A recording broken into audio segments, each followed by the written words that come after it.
जय स्टूडेंट्स, स्वागत है आप सभी का। चलिए तो स्टार्ट करते हैं हम लोग। पॉलिटी फाउंडेशन चल रहा है हमारा, और पॉलिटी फाउंडेशन के अंदर हम लोगों ने भारतीय संविधान के बारे में कुछ बातें थी, परिचय था जो हम लोगों ने पढ़ लिया, ठीक है। और कुछ प्रमुख अनुसूचियां हमने देखी थी जो कि मूल संविधान में दी गई थी। टोटल 8 थी मूल संविधान में, और वर्तमान में 12, आपको पता ही है 12 है।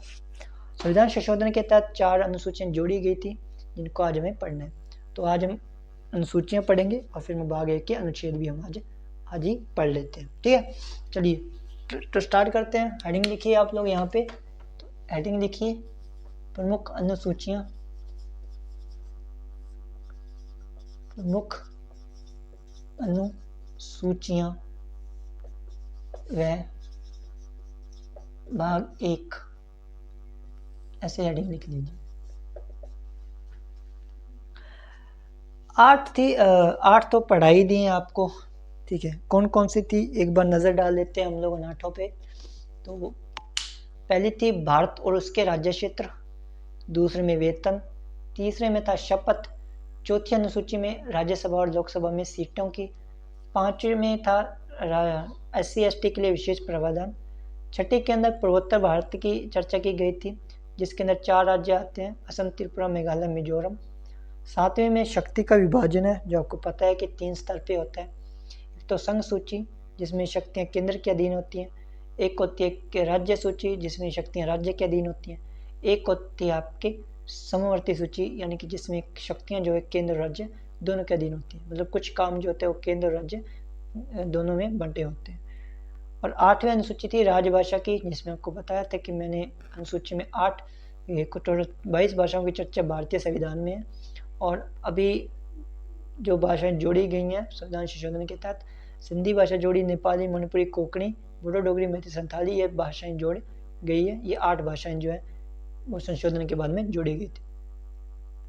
अब हम आगे बढ़ते हैं। 8वीं अनुसूची के बाद में 9वीं अनुसूची देखते हैं। 9वीं अनुसूची कौन सी है, 10वीं कौन सी, 11वीं और फिर 12वीं अनुसूची, ठीक है। चलिए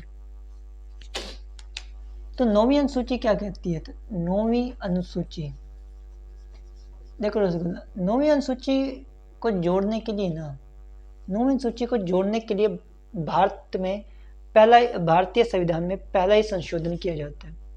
तो पहला संविधान का संशोधन होता है। और ये संशोधन हुआ कब था, तो पहला ही संविधान संशोधन होता है कब हुआ था, तो ये होता है आपका, देखिए, फर्स्ट कॉन्स्टिट्यूशन अमेंडमेंट होता है। ये होता है 1951 के अंदर, ठीक है, 1951 में होता है। और इसके तहत क्या हुआ था, इसके तहत में कुछ चीज़ें जोड़ी गई थी, कुछ बदलाव किए गए थे, जिसमें एक तो था भूमि, एक था जमींदारा, ठीक है, भूमि और जमींदारा, और एक न्यायिक स्वीकृता। इसकी चर्चा जो है ना वो किसके अंदर है, मतलब भूमि सुधार इसको जोड़ा गया था और इस जमींदारों को खत्म कर दिया गया था, ये आप याद रखना। और न्यायिक सक्रियता इसके अंदर जोड़ी गई थी। तो पहला संविधान संशोधन होता है 1951 के अंदर, जिसमें भूमि सुधार को जोड़ा गया, जमींदारी को हटा दिया गया था, न्यायिक सक्रियता को जोड़ दिया गया था। तो टोटली आपको याद रखना है कि भूमि, जमींदार और न्यायिक सक्रियता की चर्चा जो किसमें है, 9वीं अनुसूची में। संविधान कौन सा संविधान संशोधन, पहला, और पहले संविधान संशोधन के तहत कब हुआ था, 1951 में हुआ था। और क्या क्या जोड़ा गया और क्या हटाया गया वो भी आपको याद रखना है। फिर होती है 10वां संविधान संशोधन, कौन सा आता है, 10वीं अनुसूची। तो फिर होती है 10वीं अनुसूची। इसमें क्या है, इसमें सबसे पहले तो ये संविधान संशोधन कौन सा था, मतलब कि कब हुआ था, तो ये 52वां संविधान संशोधन था। 1985 का ये संशोधन था, ठीक है। इसके तहत दल बदल को जोड़ा गया था। क्या जोड़ा गया था, तो दल बदल होना शुरू हो गया था, जिसकी वजह से इसको और संशोधित किया गया। और संशोधन कौन सा था, तो इसके लिए संशोधन हुआ 52वां संविधान संशोधन। और ये कब हुआ, ये हुआ 2003 के अंदर, ठीक है। जिसको बोला गया दल बदल का विरोध करने के लिए। किसका विरोध करने के लिए? दल बदल का विरोध करने के लिए। इसको बोलते हैं दल बदल विरोधी कानून बोल देते हैं। मतलब एक कानून पारित होता है जिसको बोलते हैं दल बदल विरोधी, यानी कि दल बदल का विरोध करने के लिए कानून यहाँ पे जोड़ा गया कि अगर आपको किसी पार्टी को छोड़ना है तो वोटिंग से पहले ही छोड़ दीजिए, उसके बाद में आपको अनुमति नहीं दी जाएगी अगर जब वोटिंग अगर कंप्लीट हो जाएगी तब। तो 9वां अनुसूची के अंदर अब पहली कॉन्स्टिट्यूशन अमेंडमेंट 51 में होता है, जिसमें भूमि सुधार, जमींदार, न्यायिक सक्रियता की चर्चा दी गई है। 10वीं अनुसूची 52वां संविधान संशोधन 1985 के अंदर, जिसमें दल बदल की चर्चा है। फिर इसके अंदर संशोधन हुआ और दल बदल को रोकने के लिए एक कानून आया, दल बदल विरोधी कानून। इसको जोड़ा गया था 52वें संविधान संशोधन 2003 के द्वारा। ठीक है, चलिए 11वीं अनुसूची और इधर है 12वीं अनुसूची।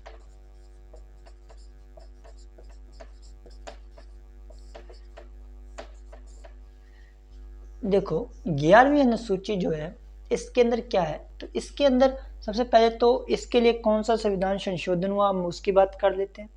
तो इसके लिए सबसे पहले संविधान संशोधन होता है 73 कॉन्स्टिट्यूशन अमेंडमेंट होता है, 73वां संविधान संशोधन होता है। 1992 के अंदर ये संशोधन हुआ था और इसके तहत जो पंचायत जो है इसको जोड़ा गया था। मतलब पंचायत की जो चर्चा है ना वो किस में है, वो इसके अंदर है। इसमें जो क्वेश्चन अच्छा बनता है वो क्वेश्चन ये बनता है कि इस अनुसूची में कितने विषय जोड़े गए हैं।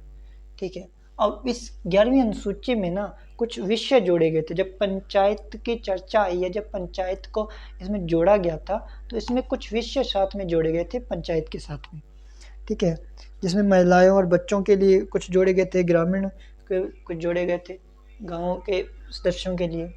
तो इसमें कितने, तो इसमें जो विषय है ना, आपको विषय याद रखने हैं।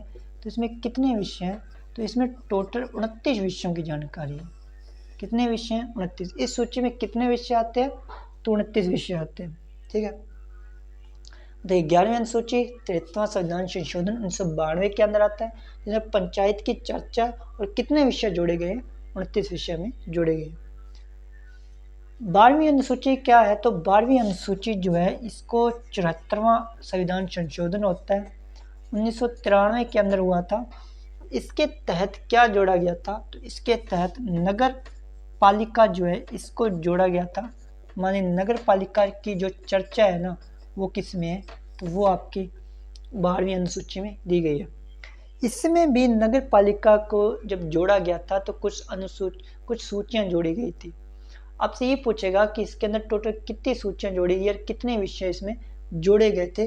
तो अब ये बताना कि इसमें कितने विषय जोड़े गए थे, तो इसमें टोटल 18 विषय जो है वो जोड़े गए थे, ये आपको याद रखना है। 11वीं अनुसूची 73वां संविधान संशोधन 1992 के अंदर होता है, जिसमें पंचायत की चर्चा है और इसमें 29 विषय जोड़े गए। 12वीं अनुसूची जिसमें 74वां संविधान संशोधन 1993 के अंदर हुआ था, नगर पालिका को जोड़ा गया और नगर पालिका की मतलब चर्चा है और कितने विषय? 18 विषय जोड़े गए। तो ये तो अनुसूचियां थी जिसको हमने यार चर्चा की है। तो 12 अनुसूचियां थी जिसको आपको मैंने बता ही दिया, समझा दिया। 12 अनुसूचियां कौन कौन सी, हम एक बार 12 की 12 अनुसूचियों को रिवाइज कर लेते हैं। पहली अनुसूची भारत और इसके राज्य क्षेत्र की चर्चा है। दूसरी अनुसूची वेतन की चर्चा। तीसरी में आपके शपथ की चर्चा है। चौथी में राज्यसभा और लोकसभा में सीटों की चर्चा। पांचवी में SC/ST के लिए विशेष प्रावधान की चर्चा। छठी में पूर्वोत्तर भारत, जिसमें असम, त्रिपुरा, मेघालय, मिजोरम, इन 4 राज्यों की चर्चा पूर्वोत्तर भारत की। सातवीं में शक्ति का विभाजन होता है जो 3 स्तर पे है, जिसमें संघ सूची, राज्य सूची और समझौती सूची आता है। संघ सूची में शक्तियाँ केंद्र के अधीन होती हैं, राज्य सूची में राज्य के अधीन होती हैं और समवर्ती सूची में केंद्र राज्य दोनों के अधीन पावर होती है। 8वीं अनुसूची के अंदर क्या होता है? 8वीं अनुसूची के अंदर राजभाषाओं की चर्चा, और भारत में आपको पता है 22 राजभाषा संविधान में जोड़ी गई है। 9वीं सूची के अंदर भूमि सुधार, न्यायिक सक्रियता और जमींदारा की चर्चा है। 10वीं अनुसूची के अंदर दल बदल की चर्चा है और इसके लिए एक कानून आता है, दल बदल विरोधी कानून, ठीक है। और उसके बाद 11वीं अनुसूची के अंदर पंचायत की चर्चा है, पंचायती राज की। 12वीं के अंदर नगर पालिका की चर्चा। तो ये 12 अनुसूचियों की चर्चा हम लोगों ने की है, तो 12 अनुसूचियाँ आपको याद होनी चाहिए, ठीक है।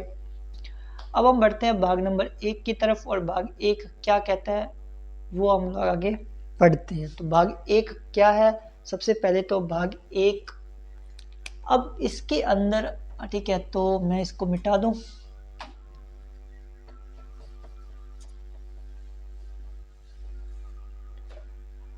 तो भाग 1 हेडिंग लिखिए, भाग 1 कितनी अनुच्छेद कहाँ से कहाँ तक है, तो अनुच्छेद लिखिए आप, अनुच्छेद 1 से 4 तक इसमें दिया गया है, ठीक है। भाग 1 के अंदर 1 से 4 अनुच्छेद हमें दिया गया, अनुच्छेद है 1 से 4 अनुच्छेद है। भाग 1 क्या है, तो भाग 1 सुन लीजिए, भाग 1 है संघ व राज्य क्षेत्र, मतलब संघ और राज्य क्षेत्र की चर्चा जो है भारत के किस भाग में है, तो भारतीय संविधान के किस भाग में है, वो आपके भाग 1 में है, ठीक है। अब हम बात करते हैं चारों अनुसूचियों के बारे में। चारों अनुसूचियों को ध्यान से सुनना है आपको, अच्छे से नोटबुक में नोट करना है। पहली अनुसूची भाग 1 का पहला जो अनुच्छेद है वो क्या कहता है, ध्यान से सुनना। भाग 1 का पहला अनुच्छेद कहता है इंडिया दैट इज भारत, ध्यान सुनना, इंडिया दैट इज भारत मतलब इंडिया जो कि भारत है। Shall be a union of state, shall be a union का मतलब है, मतलब shall be a union of state मतलब है राज्यों का संघ है। हिंदी में बोलूं, भारत जो इंडिया जो कि भारत है वह राज्यों का संघ है, ठीक है। तो अनुच्छेद 1 क्या कहता है, अनुच्छेद 1 ये कहता है कि इंडिया दैट इज भारत मतलब कि इंडिया जो कि भारत है, जो कि क्या है, भारत है, वह क्या है, वह राज्यों का संघ है, वह राज्यों का क्या है, संघ है। India that is Bharat shall be a union of state मतलब इंडिया जो कि भारत है वह राज्यों का संघ है, पहला अनुच्छेद। दूसरा अनुच्छेद ये कहता है कि संसद जो है मतलब आपके देश की जो पार्लियामेंट है, जो संसद है, वो बिना राष्ट्रपति की अनुमति के, हम क्या करते हैं उमन जब भी कोई हमें बिल पारित करना होता है या संविधान में संशोधन करना होता है तो हम क्या करते हैं, तो हम राष्ट्रपति की अनुमति ज़रूरी होती है। लेकिन भाग 1 का अनुच्छेद नंबर 2 ये कहता है कि संसद मतलब ये पावर संसद के पास ही है केवल, कि संसद जो है ना वो बिना राष्ट्रपति की अनुमति के किसी भी बाहरी देश को या बाहरी राज्य को भारत में मिला सकती है, ठीक है। तो दूसरा अनुच्छेद क्या कहता है, दूसरा अनुच्छेद ये कहता है कि संसद यानी कि पार्लियामेंट, इंडियन पार्लियामेंट बिना राष्ट्रपति की अनुमति के मतलब राष्ट्रपति की अनुमति इसमें नहीं चाहिए। तो संसद क्या करता है, बिना राष्ट्रपति की अनुमति के किसी भी बाहरी देश या राज्य को भारत में मिला सकता है, ये इसमें कहा गया है। तो संसद किसी भी बाहरी राज्य या देश को देश में मिला सकता है, भारत में मिला सकता है, और इसके लिए राष्ट्रपति की अनुमति ज़रूरी नहीं है, ठीक है। ये दो अनुच्छेद। तीसरा अनुच्छेद क्या कहता है, तो तीसरा अनुच्छेद क्या कहता है, तो पहला अनुच्छेद क्या था, इंडिया जो कि भारत है वह राज्यों का क्या संघ है। दूसरा, संसद के पास ये पावर है, ये शक्ति है कि वह राष्ट्रपति की अनुमति के बगैर किसी भी बाहरी मतलब विदेशी राज्य को या विदेशी देश को भारत में मिला सकता है, ठीक है।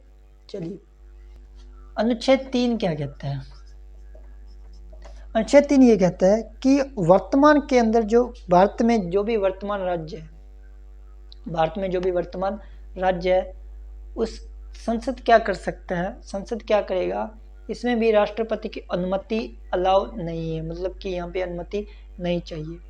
तो संसद बिना राष्ट्रपति की अनुमति के भारत के वर्तमान